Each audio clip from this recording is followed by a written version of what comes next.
those reactionary forces arguably a little bit more strongly than European countries did. So all that is to say, what are the failures of those movements that we as DSA need to learn from moving forward? Are we going to like look to purge the Democratic Party? Are we going to form a resilient caucus? Are we trying to form an independent political party to give our movement like staying power? So I just wanted, and I know, and Philip, you've said in talks before about we can't, plan the future and we need to be prepared for uncertainty, but it does seem like that's kind of the critical question of the American left, of how do we have staying power? How do we have organizational power? Yeah. Great. I'm going to make you go to the center of the room, sorry. In the red shirt over there with glasses.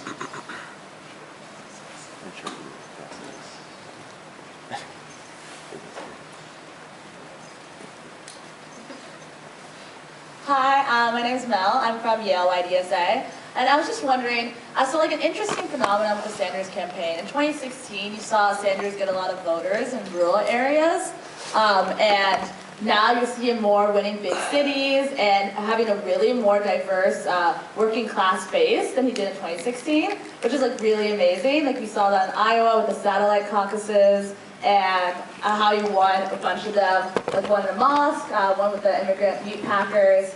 So I was just wondering, what changes have you seen the Sanders campaign in getting that more diverse base to come out and be a part of the movement, and how we can apply that to recruitment in DSA and YDSA?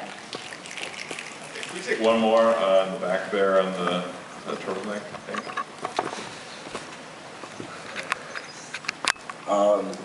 Hey Philip, nice to see you again, bro. Hey man, I know you came to Tuskegee, so yeah, nice to see you. But so, like it was addressed before, that the DSA is very white, and as the person here that I think is the only one from an HBCU, how do we get a bunch of black people to get into this white-ass organization? Like, for real. That's real shit, though, because we're like, yo, if I talk to black people about socialism, they're going to be like, huh? You want me to join y'all? Like, come on now.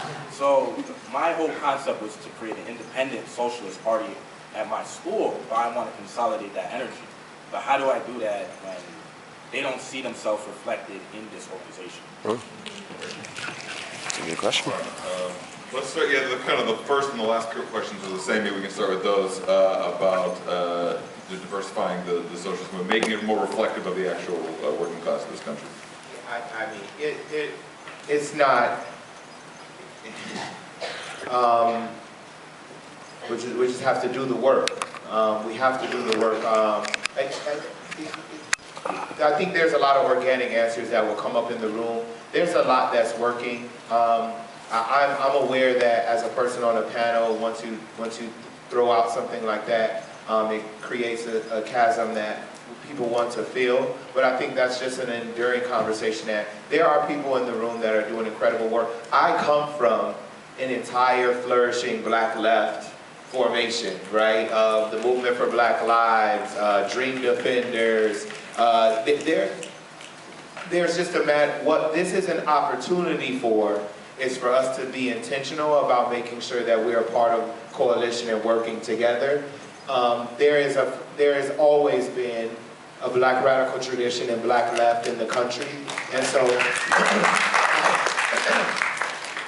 I am a part of and have been experiencing and following the lead of a great many of them, and I think it's a matter of really, hey, let's figure out when we can all meet and start to put it together. I mean, seriously, like we can do it, and we have all the tools. I think that's what's key. To your last question, really, I was on an HBCU campus, and it is hard, and I think what folks really should understand, and I reckon with the comment that was made about we don't have the luxury of delaying being radicalized, and we are also continuously propagandized with the black excellence narrative that when you go to college, you do not have the luxury also of wasting your fucking time joining groups and that are not about you graduating and providing for your entire family when you graduate. And so I think We've got on HBCU campuses, there's, I call it Kindle, there's ample Kindle. We are already politicized. We're already politicized, but the radicalization, here's how we can actually transform the circumstances, is something that we've got to contend with.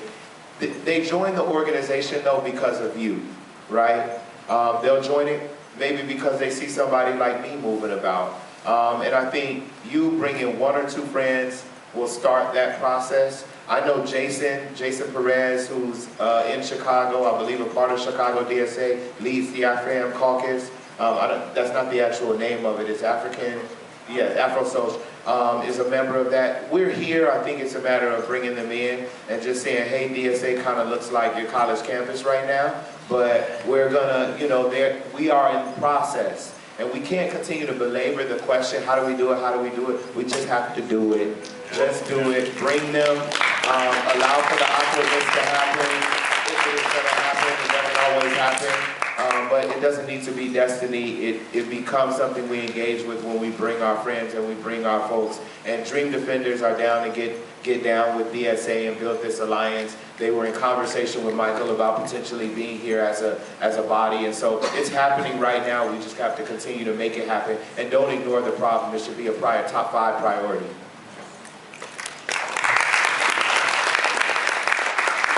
I think Phil is 100% like correct on all of that, and I really appreciate your advice there.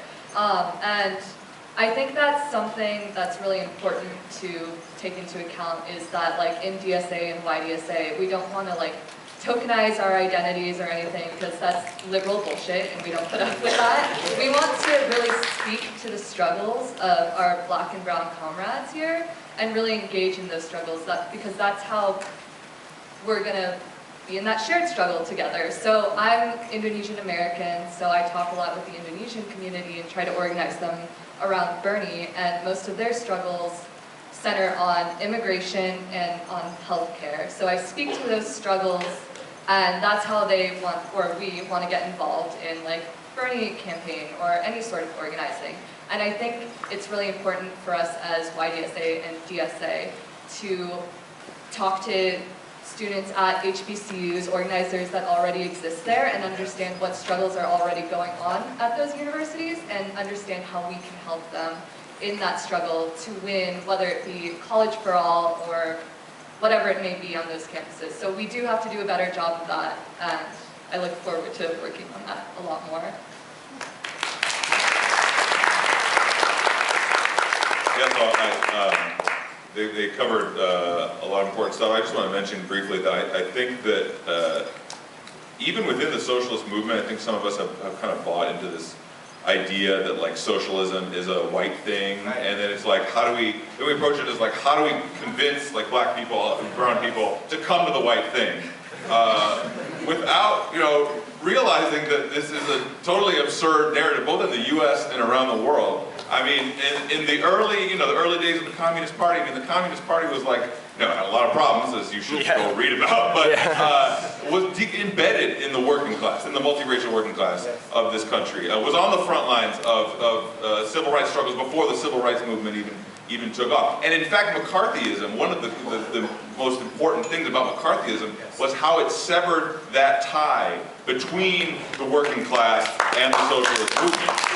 That was not an accident. That was built in by design, and so it's not an accident that people had to keep the socialist movement alive.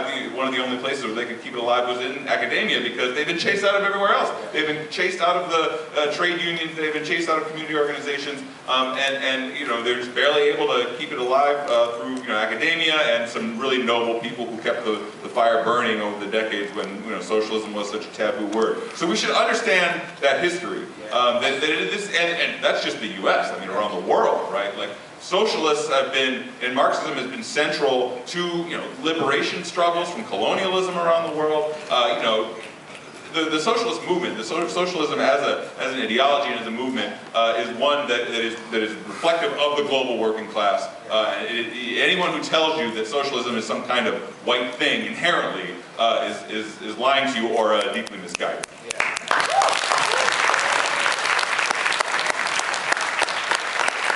So how about quickly this question of how it is, we've been talking about DSA and about the socialist movement, but there was also a question about the Sanders campaign itself and how it became more diverse and some reflections on the amazing stuff that happened in Iowa. Phil, can you talk a little bit about the changes that were made from 2016 to 2020 and maybe where's the sort of next frontier on that front?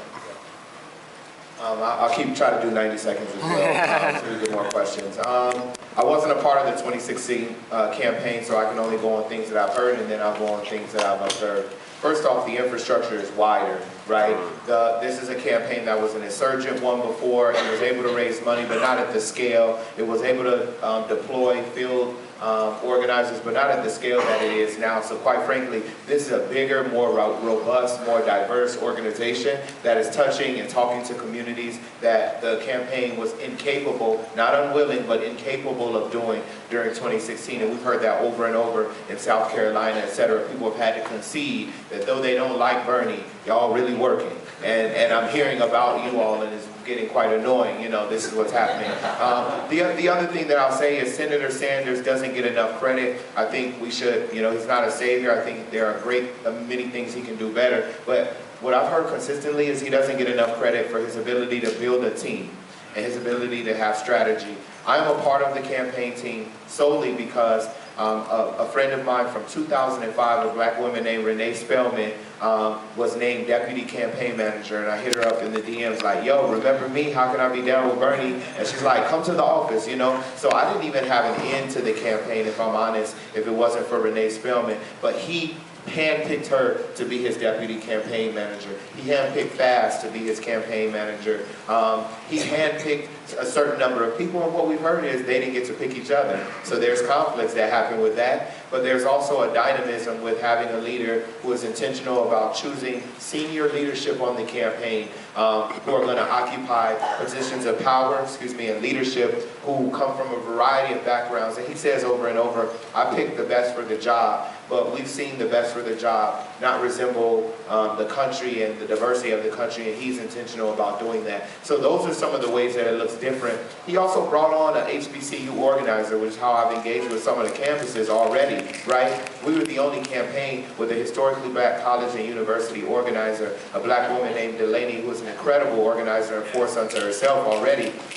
And so these are the things that he's doing. He's intentional about bringing on the best of the best from a variety of different backgrounds. And we have the resources, frankly, to be able to resource a field operation that is dramatically different than 2016. Before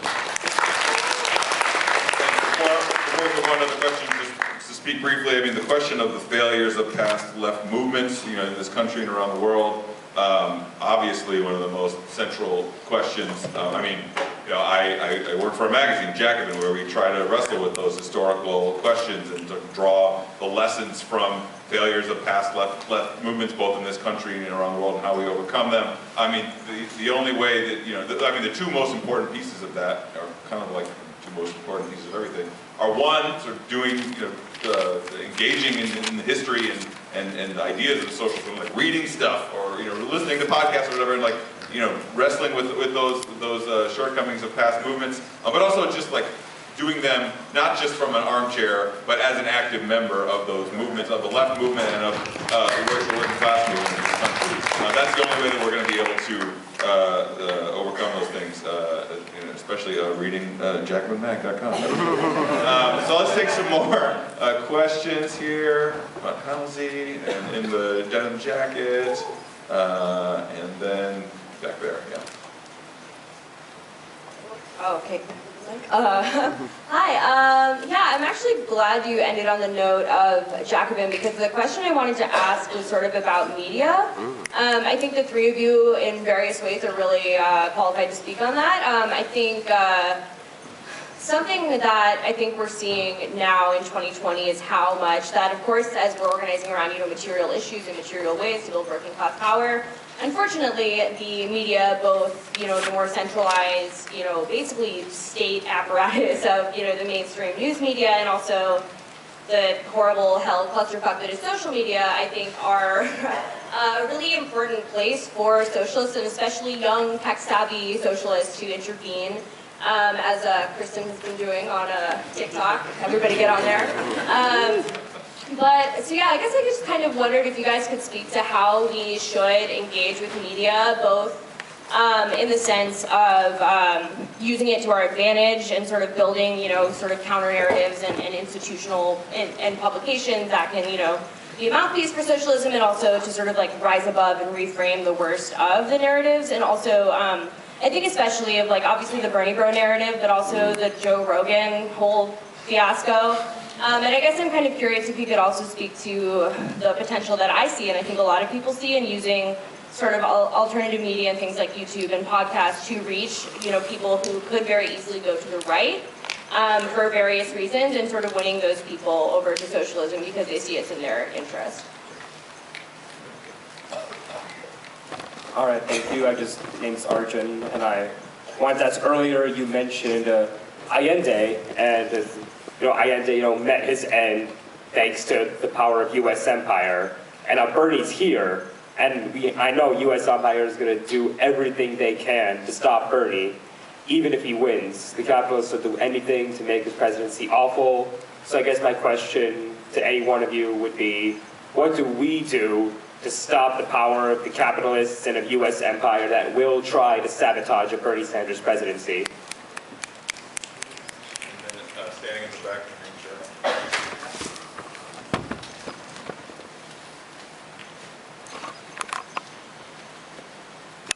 Hey, so first of all, it's cool as hell to see somebody from Green Defenders here. I was working with Highlander back in 2016, so y'all my people and I love y'all. I wanted to kind of ask about building this kind of like, bridging this gap in like university spaces, partially because of like the super transient nature of just like, there's all this turnover, we have like 100% turnover every like 4 to like 6 years or whatever. And I'm wanting to like build a sustainable movement. Our chapter literally just turned like 2 years old, and like half of that we weren't like, or half of that first year we weren't super active. But I want to like connect with like these freshmen who are coming through, and like some of them who are like really hungry, but like don't necessarily know where to go. And it's like we're reaching out in all of these like little events, and all of these like speaking type of things or whatever, but we're not connecting, we're not always like grabbing the people that we need to do, so that when the people who are juniors and the people who are like being pushed out of the university spaces are like leaving. So I'm really wondering like how you're building and connecting with like people younger, so that you can continue this movement. Great. That'll be the last question. Unfortunately, you'll be able to find us around after we can keep this conversation going. But can we start with that last question about building sustainable movements on campus? And Kristen, answering that? Sure. So yeah, this is something that all of us are going to struggle just by the nature of how our education system, how universities work. So just from a purely organizing perspective, like it's very important that as leaders you develop other people to be leaders. That might not be the most obvious thing when you're in the middle of a fight, when you're in the middle of like organizing campuses every week for Bernie. You just have to make sure to obviously delegate out that work and really make your comrades feel like they have buy-in into the project and make them feel like they're good enough to be leaders. Because I think that's something that is lacking in our organization sometimes. Like all of you people are like qualified to be, well, you're all leaders, that's why you're here, but you're all qualified to be leaders in the socialist movement. And I think that's something we just have to emphasize to our comrades back home. And that's like been really key to me at NYU, I guess, just constantly developing leaders and really showing them that this fight goes beyond the campus, beyond the 4-year struggle, beyond the 4-year revolutionary activist thing that sometimes happens. We have to really emphasize that we have to continue this fight. It's not a sprint, it's a long-term run that's going to continue our entire lives. So make sure that those leaders we develop continue organizing once they graduate and hopefully come back and help you out a little bit on the campus, because mentorship is also very important. How about this question of media, you know, independent media, social media, how we engage with this?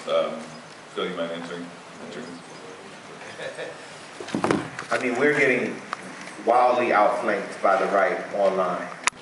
through media, through radio, AM and FM. I mean, they are, and I think whether we like it or not, we've got to kind of look at a little bit of their playbook over the last 20 years and what they've been able to do. I threw out PragerU a little bit earlier, but what they're doing online is masterful. They almost got me one time. I was like, whoa, that's a really beautiful video.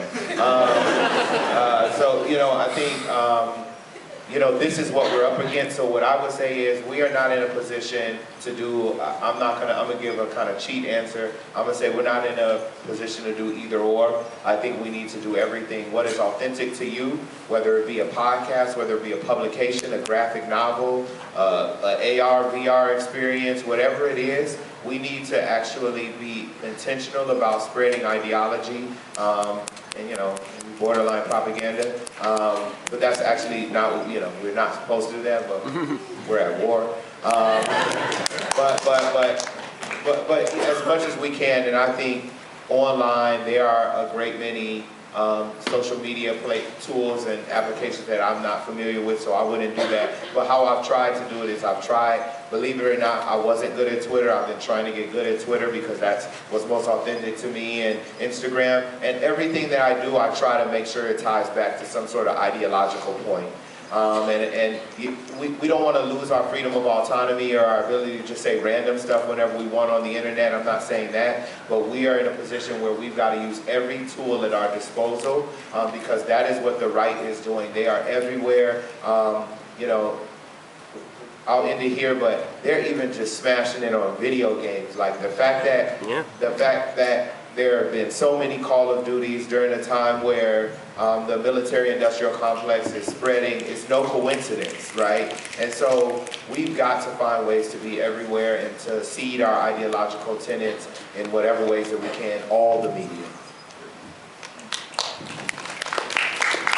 Yeah, this is a really critical question, and you know, I think all the time about this. I think some people see like communication stuff as somehow like a separate field from organizing. Like there's some people who do organizing and some people who do sort of communication stuff, write articles or make videos or whatever. But really, in order to, like, you can't be an effective organizer if you're not an effective communicator. And the ways, you know, the ways that you learn to communicate your ideas about socialism and about organizing, about your candidate of choice or whatever, learning how to do that effectively and communicating will make you a better organizer. And so people should not think of you know, writing articles or doing YouTube videos or making TikToks or whatever as somehow separate from the work. You shouldn't think that it is like the be-all, end-all. That's how you end up with very smooth brains. Yeah, amen. But it is central to being a good organizer and to bring in people, you know, to this movement, and to winning the sort of ideological war, the air war, I guess you could call it, of ideas. And you know, I read an article the other day about Prager University. PragerU, shouldn't call Prager University. Disgrace to the name of the university. Yeah, they got us, dang, every time. They have like 50-some staff. Yes. Like, they have billionaires who are just like rolling up the dump truck to the office and just dumping the cash, like at the front of Prager University. We do not have that. For comparison, I mean, Jacobin, we have like 15 staff. We don't have any of those kind of big donors. But it's just like the Bernie Sanders campaign, in that we know that, you know, Michael Bloomberg shows up and he can drop $100 million, $200 million, $1 billion. He won't even miss it. It's just coins in the cushion to him. He has money and resources that we will never have. But you know what? We're going to kick his ass anyway. We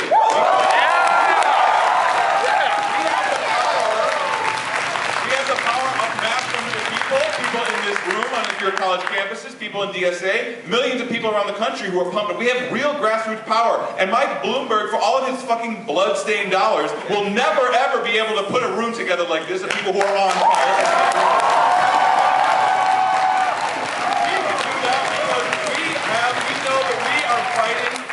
A world for everybody. We know that we're fighting in the interest of everybody, and we know that we can bring people to our movement. So that grassroots power is what we have, and that's why, even when you've got a PragerU with those truckloads of cash, our message is able to break through, because like our message actually resonates with people. We are offering something that the Mike Bloombergs of the world, or the Amy Klobuchars of the world, or whoever the bourgeoisie decides at this moment to throw their money behind, do not have.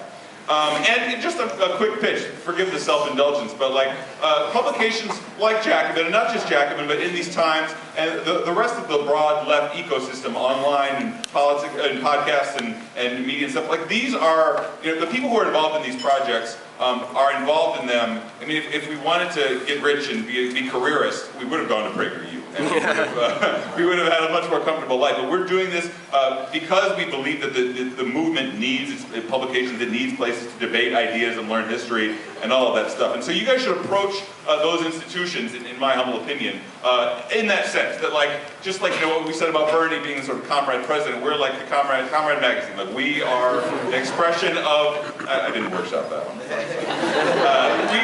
We are, part of this movement with you. Nobody who gets involved in these institutions does it out of wanting fame and fortune. It's because we think that this is our role to play in helping build socialism, and we, by the way, want to bring you all into that too, and spread those skills as wide as possible. We didn't cover, we're about to have to wrap up here, and we didn't cover all of these questions. There was a question about how do we stop the power of U.S. empire, how do we overcome it. That's a whole session in itself, but I think that everybody up here would probably agree that the fundamental basis of that is continuing to build these kind of grassroots organizations. I mean, again, like the U.S. empire is a massive and brutal thing that is capable of doing all kinds of horrors around the world. And the only way we're going to overcome it is through this kind of mass grassroots bottom-up organizing. And so, there's a much longer conversation to be had about that. But that has to be central to how we're going to accomplish that. So, let's just move to closing thoughts. If either of you have stuff to say to wrap it up here. You all are going to hear from me later, so thank you all for the opportunity to be on the panel.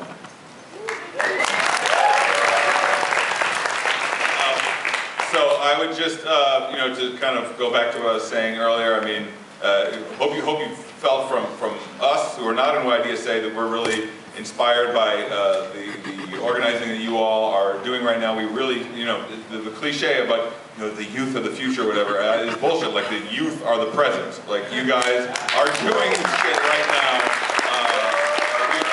You're not a seed that was planted that we hope will someday sprout. We're like seeing the trees in front of us. So we're really just grateful to be here, to be a part of that. And I would encourage you all, I guess, as a closing thing, to see the people who are around you in this room. I used the word comrade a lot earlier, and to me that word has a really special meaning. It doesn't just mean that you guys are all buds and you're going to get along all the time, and that you got in this room because you wanted to be best friends with everybody in this room, although I hope you're friends with some of them. But comradeship is about something that is deeper than that. It is about seeing the people who are sitting around you in this room as the people with whom you are going to create a better world. And that means that you've got to treat each other in a certain way, right? It doesn't mean that you don't disagree with each other and have arguments and sometimes get annoyed with each other's weird habits or whatever, or you don't call each other out for stiffing each other on the bill for the cab, or I don't know, whatever.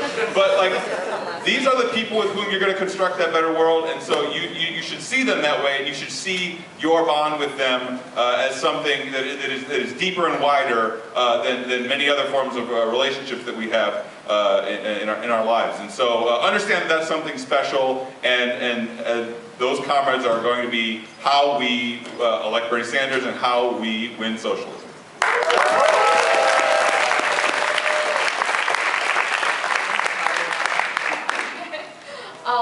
Yeah, I think you both nailed it there. And again, I just want to emphasize that, yeah, the comrades in this room are going to be the ones where we build a better world, not in the future, but we're building it right now. We're working hard to build it right now, all across the country. we're working hard to elect Bernie Sanders and then continue that fight to win a Green New Deal to avert climate catastrophe, to win Medicare for all, so people stop profiting off of our pain. We're gonna win workplace democracy. We're gonna win so much more college for all. That's gonna be great. And canceling all that debt. I can't wait.